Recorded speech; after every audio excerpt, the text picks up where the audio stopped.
hindi naman ano. Monte Maria Shrine. Finally, narating din po kita.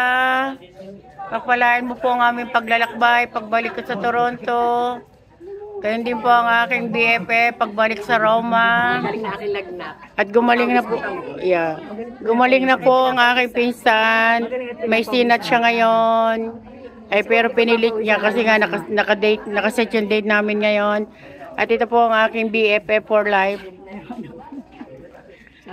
Babalik na po siya sa Roma. Tinuruan ako ba mami? Mag-vlog ka? Ba't yun ulit? Butis ng kabayo. Mami, hindi ka pisalit sa pagbablog.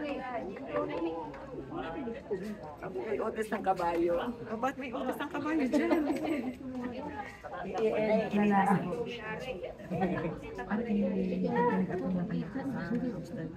Pilay na.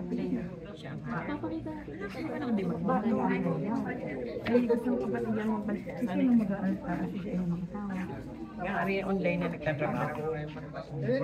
Ari kasi wala ka rin kasama. Hindi mo naman pwedeng hold up kung anong pangarap niya. Kailangan mo suportahan na lang.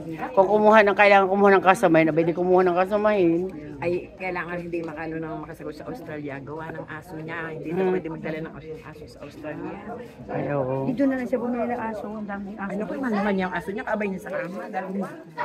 Sabi ma, ito emergency na.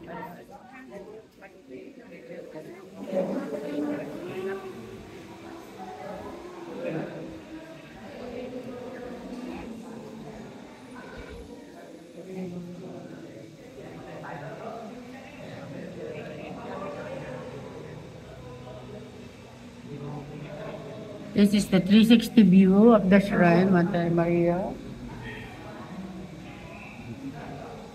Ate, maganda na.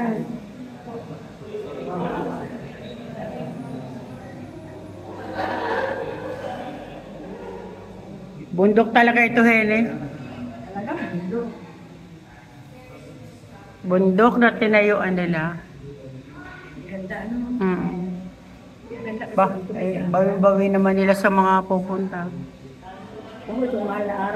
Yung pagkakit lang dito, yun.